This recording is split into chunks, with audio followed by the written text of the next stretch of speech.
Hello everyone, welcome back. Today we are checking out Connect the World from Hololive English. I did not know this was happening. This kind of just popped up on my recommended and I was like, hey, I mean, this isn't new. I'm pretty excited. I know they are doing their first like Hololive English concert pretty soon here. Maybe just a couple of weeks now. I don't think I'll be able to attend, but I wish them the best. I'm sure that's going to be a lot of fun for both the fans and the talents. But let's check this out. This seems like it's the theme song, like the song for the concert. So I'm pretty excited. Let's just jump in three, two, one, play.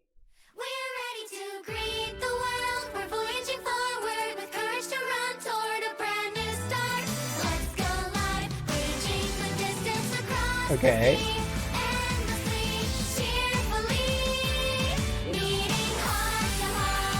Alright, very classic JP Idol theme here.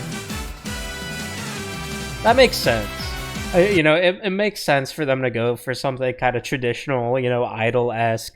Because, I mean, that's the theme they're going for, and it's like their first real concert live for just the English branch, really. So, it makes sense that they'd go for something, familiar, traditional to kind of embody the whole Idol aesthetic.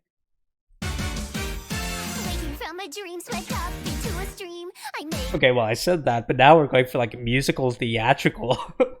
This is a very musical-esque, with the narration, with the interjections on the percussive elements here, and then a very vocal-centric track. I make a wish and wait for my cue. How will we connect in this new frontier we're journeying through? I really like Iris's voice. And it's quite the dichotomy we get from Gura's very theatrical nature there, directly compared to Iris's very, concert-esque, very full, resounding voice.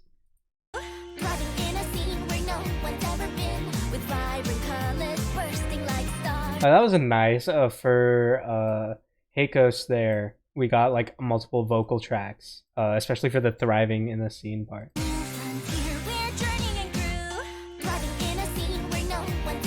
That's nice.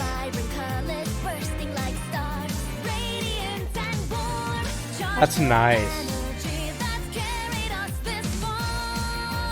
Good projection there. Wow.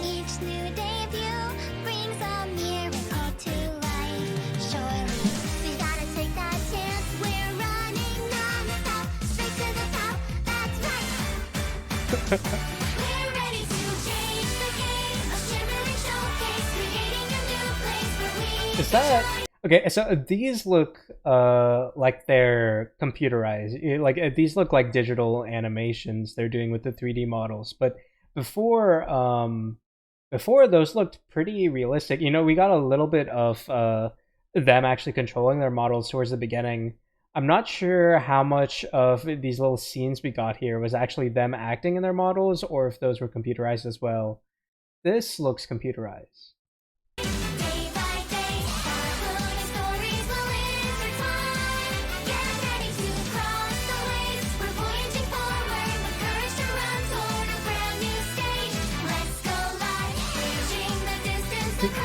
I like that little interjection we get here. I'm not really dissecting this song as closely as I may for usual, because I feel like this song, it's a very, it's just sort of like an Idol theme, and I think I've kind of come to realize as I've been hearing more of this like VTuber music that there's sort of songs that are just sort of meant to kind of hype up a crowd and show off the talents more so than really be an intricate piece of music. Though not to say this isn't a well-composed song at all. I mean, I really do like how we've really playing around with the horns, the digital effects, and showcasing each voice separately. It's a lot of fun, but I'm not going too crazily in-depth about the instrumentation or anything this time.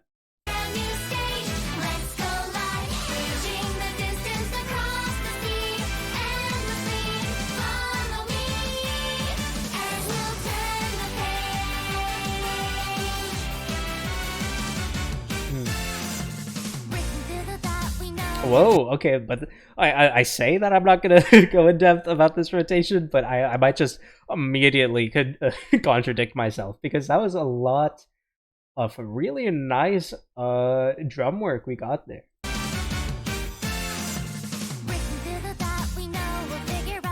That was a nice. You hear how we got a lift right before a secondary impact there? We had a drum fill, impact, cutout, and then reintroduction. That was really, really nice on the drum fill there.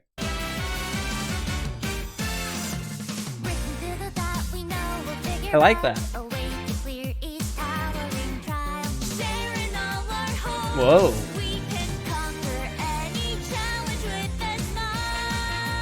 She projected her voice a lot there for that part.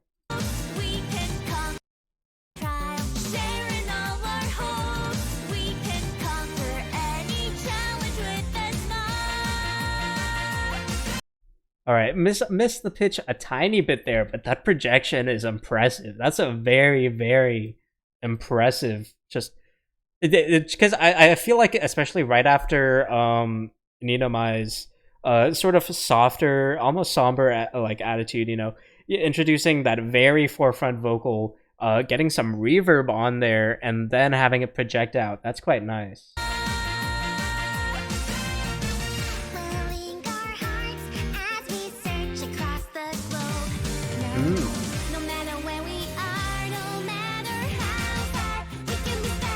That's nice. That's a good harmonization there. You know, immediately after I said I wasn't gonna try to analyze the song like usual, I feel like I immediately started trying to analyze the song as usual.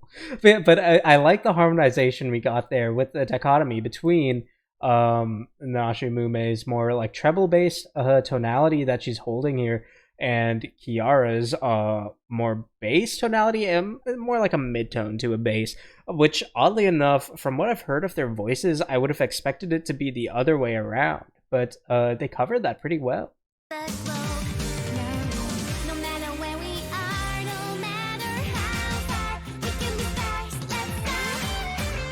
Whoa.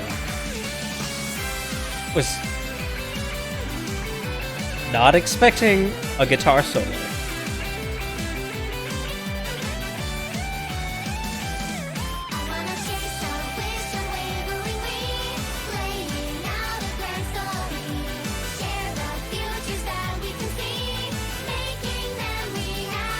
Okay, I can see that one is definitely a reference to their like I forget what it's called, the like Hololive song. I think it's like SSS. I forget what it stands for. It's like shiny smiley something. Yeah, it's like a big Hololive song. It's the one they always do for like their group like idol performance. And you can hear they're referencing that melody there. Especially on this part. Right there. And then they kind of alter it.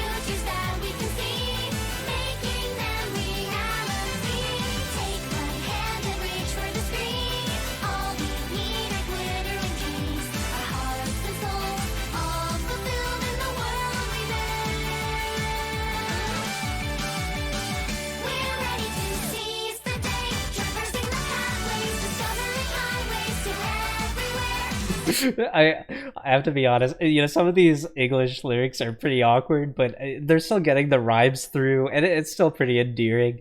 I have to say, the guitar feels very out of place. The really like treble focused distortion guitar, but it's still like resounding. You know, usually you'd have a little more shrillness, a little more overdrive into the distortion guitar in this kind of aesthetic, but it feels so full and so like bright in tone for the distortion guitar. That's, I feel like after all the like metal and hard rock I've heard, it feels like wrong to hear a distortion guitar that sounds like bright and cheerful.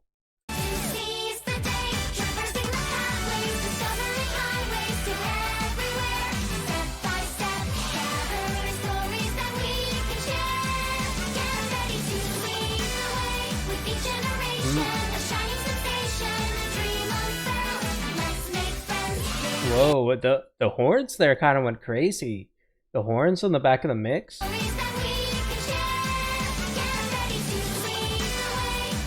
That was cool. We have a digital like a DJ effect from like a disc shake, and then we go into the horns doing a flare, and then we get a little bit of intermission before the horns really take the cake here. Right there.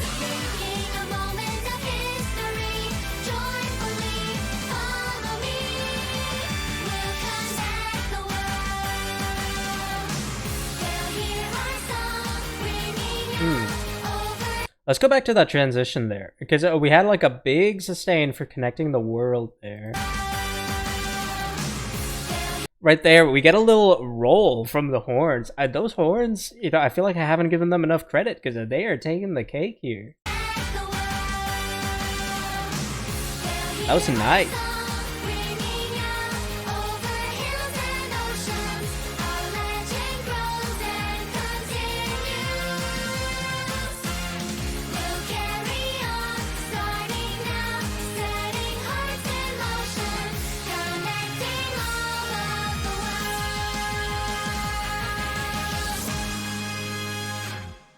Okay.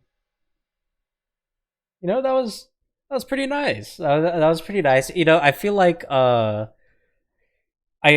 can't really say too much about the song. You know, there wasn't a whole lot of crazy variation throughout the real meat of the song, though I really like those introductory flares we got from the individual vocal tracks that just kind of showed off like the individual talents voices, and then they kind of did it in a different way, you know, like how Gura, she had this like musical theatrical theme, and then Iris had this like orchestral resounding voice, and then Heikos had like a sort of like playful multiple vocal tracks. Yeah, and then we got Mori with a very not a little more serious tonality, but she projected it really outwards and kind of let it be more optimistic. And you know, it's just getting those little variations. I feel like those were really the star parts of the song. You know, getting those focuses on each talent. And then Oro Kronii, I believe. She had this moment with Nino Mai Inanis where she projected her voice really well. She missed the pitch a tiny bit. I'm surprised they didn't really correct that, or maybe they did. But it was a little bit off on pitch, but her projection was super impressive. So if she just gets a little more pitch control, she could be a crazy talent under their belt in terms of vocals. So overall, I mean, that was a very fun song. It was very traditional idol for like the meat of the song, most of it. And as per usual, the lyrics seemed a little, the lyrics were not too simple, but maybe not the best lyricism in terms of native English speaking. But I still think it did its job, and I still think it wasn't that bad. You know, usually when you get English lyrics, especially for like idol songs or by a Japanese lyricist, it can, you know, they don't focus as much on rhyming, or the syllable count can kind of be off. But here, I didn't really feel any glaring issues with the syllable count, and the rhyming didn't feel that bad either. So it wasn't too bad. I actually quite liked it. It was a lot of fun, and it was a very cute song. So I'm glad they were able to do this, and I'm glad they showed up in my recommended feed, because it was a very cute song. I quite liked that, and it was a lot of work, I'm sure, to get that MV together, and I'm sure it'll be even more work to get their live concert together. So good luck to the Hololive English team, and I hope they have a good time with their concert. But yeah, thank you very much for watching, and as always, feel free to recommend more things to check out in the comment section below. Aside from that, I will see you all next time. Thank you so much.